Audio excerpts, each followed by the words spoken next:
आणि ही आपली तयार केलेली फोडणी.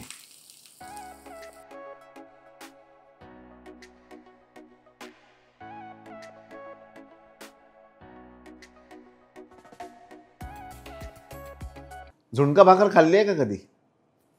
असं विचारणं चुकीचं आहे हो. सगळेजण खातात झुणका भाकर, भाकर पिठलं, मग नुसतं कोणीतरी हिरवी चटणी ठेचा भाकर असंही खातं. आजचा जो प्रकार आहे ना तो ताक भाकरीचा प्रकार आहे. तसा हा पारंपरिक प्रकार आहे, बऱ्याच लोकांनी दाखवलेला आहे. पण मी माझ्या स्टाईलने थोडं बनवतो आहे. एकदा बघा आणि आवडली तर नक्की करा. साधा प्रकार आहे पण तुम्हाला आवडेल याची खात्री मला आहे. चला सुरुवात करू. त्या भाकऱ्या घे बरं लवकर. या छान भाकऱ्या आहेत केलेल्या, आदल्या दिवशीच्या असतील तरी चालतील. याला आपण चुरून घेऊ. चुरून एवढं त्याचं असं होणार नाही, तर थोडं मिक्सरमध्ये एक बारीक केलं तरी चालेल.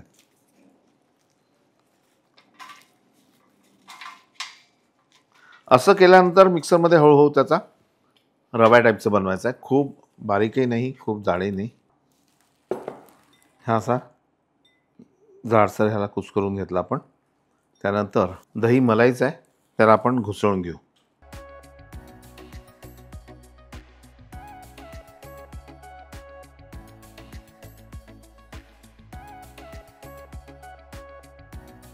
आता तुम्हाला वाटत असेल की एवढं मिक्सर वगैरे सगळे उपलब्ध असताना हा माणूस घुसळून का घेतोय?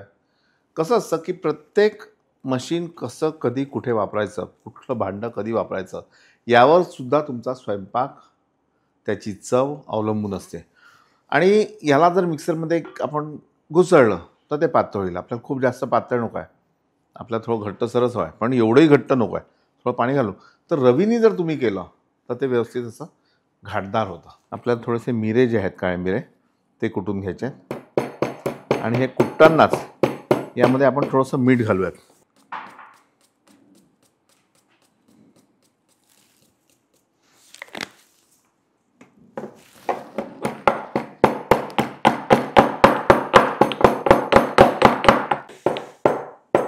तुम्ही एक प्रश्न विचारू का? तुम्ही मिरेपूड का नाही घेतली, डायरेक्ट मिरे का बरं कुठून घेतले? सगळ्यात पहिले मी तुम्हाला क्लिअर करतो की हा आवाज कुठून येतो. हा आवाज आमच्या परीक्षितचा आहे, जो आमचा DOP आहे आणि प्रचंड फूडी असा माणूस आहे. त्याचा स्वतःचा एक कॅफे आहे आणि ताईची पुरणपोळी नावाचा त्याचा ब्रँड आता त्यांनी डेव्हलप केला. खूप कष्टाने आणि मेहनतीने तो ब्रँड उभा केला आहे. त्यांच्यासारखी पुरणची पोळी मी सुद्धा बनवत नाही, एवढी सुंदर ती पुरणाची पोळी असते.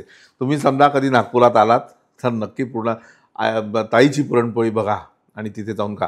बरं, तो विषय वेगळा आहे. पण हा नेहमी प्रश्न मला असे विचारत असतो. त्याच्यामुळे काय होतं की छान तुम्हाला काहीतरी मला देता येतं. यांनी आता विचारलं की तुम्ही पावडर का नाही घेतली, कुठून का घेतलं. गंमत कशी असते की प्रत्येक गोष्ट तुम्ही कशी वापरता, भाजी कशी चिरता, मसाले कसे वापरता, त्याच्यावर पदार्थाची चव अवलंबून असते. आणि हा पदार्थ जो आहे आत्ता आपण करतो आहे, ताकातली भाकरी, याच्यात कसं आहे की अचानक एक कसा मिरीचा दाणा दाताखाली आला तर त्याची मजा वेगळी असते. ती पावडर घातली असती ती सरसकट त्याला ती चव लागली असती. म्हणून असं करायचं.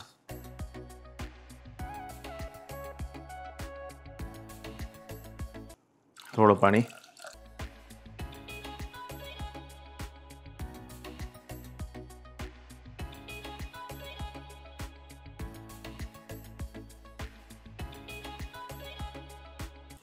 थोडी साखर,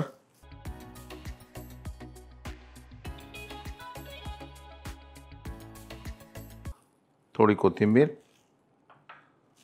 बारीक केलेले आल्याचे तुकडे, बारीक चिरलेला कांदा,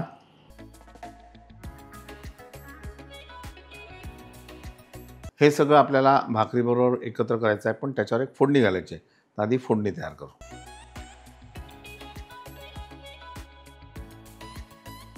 तेल बऱ्यापैकी गरम झालं आहे. आता गॅस बंद. यामध्ये मोहरी,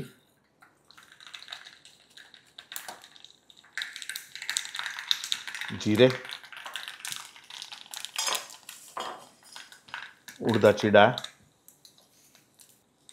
बोरी मिरची आणि थोडासा हिंग.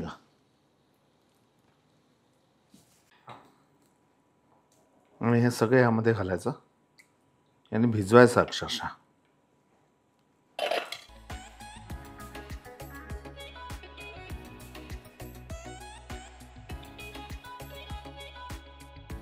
आता याला आपण सर्व करू आणि यावर फोडणी घालू.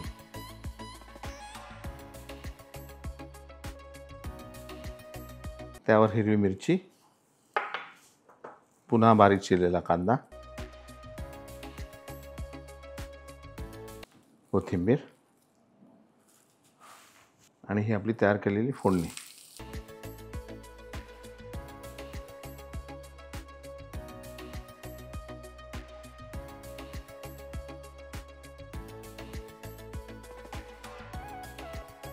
मजा येते की नाही?